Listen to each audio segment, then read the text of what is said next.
Okay, gluing. I've always used titebond. No problem with it, it's absolutely brilliant, but it's quite expensive. So I bought myself some of this. I don't know if you can see it here at the camera angle. Much cheaper. So I just thought I'd give it a go, see what it's like. But before I start gluing up segmented bowls and then finding out the glue isn't exactly that good and all my glue joints failing, I thought I'd do a little test. So here's what I'm comparing it against. Titebond original versus this. It's like something from Mythbusters. Okay, so what I did, I've glued up a little block like this.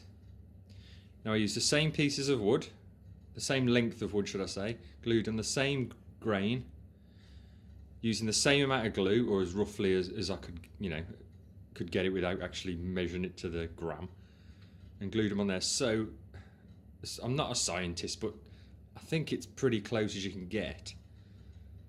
And it'll go in the vise like that, so you've got equal pressure squeezing on it, and then one of these glue joints will break. Or I actually did a test just using hot glue to test my method, and using the hot glue it's the wood that split. Now if the wood that splits, I am actually quite happy with that, because that means that both glue joints are equally as strong, which is exactly the result that I want. It's basically saying that this 502 wood adhesive is just as good as titebond, but a tenth of the price. So let's stop the waffling on and let's get on with it. So we'll start off by putting a piece into there, like so, like that. Make sure it's level. So my thinking is we got equal pressure squeezing down, 502 glue there, titebond there, so at some point, because it'll break open, showing which one goes first. Now I've got 3 of these, so we can try it 3 times and see what the results are. Alright, let's go ahead and do it. When I did the glue block, hot glue one, this just shot out sideways, so that's probably going to happen again, so I'll have to go and pick it up. Already you can hear something cracking. It should be wood. And there she goes. Right. Ah, interesting. So, and there we go. It's the 502 has left the party. Split slightly, very slightly we've lost the wood, but overall it was the glue joint that broke. Right, let's try it again. Exactly the same situation.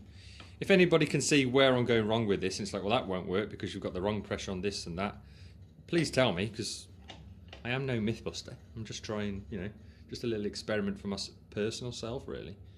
Right, let's try again. Oh, that one was much easier to break. Ah, interesting. Exactly the same result. I think we're sensing a pattern here.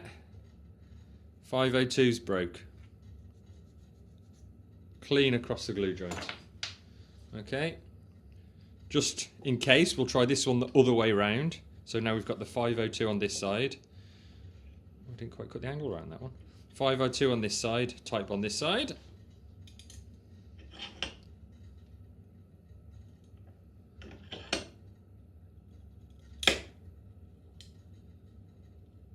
And there it goes.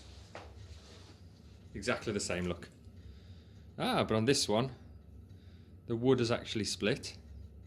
It's the wood that's gone, not the glue joint. Yeah.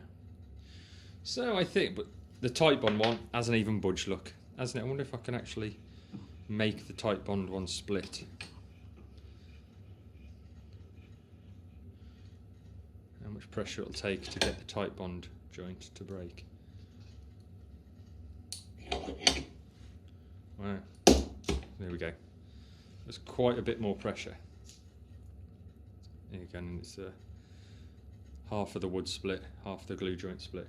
But overall, I think it pretty much proves that titebond glues better than 502.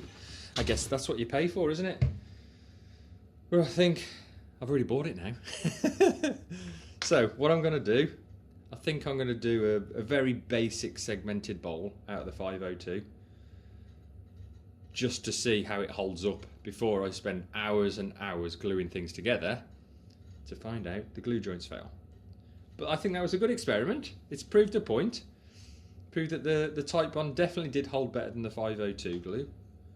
But I think it's still worth just giving a go on a segmented bowl, just being very cautious as to how much effort I put into the first bowl just in case it fails. But and there you go. Thanks for watching.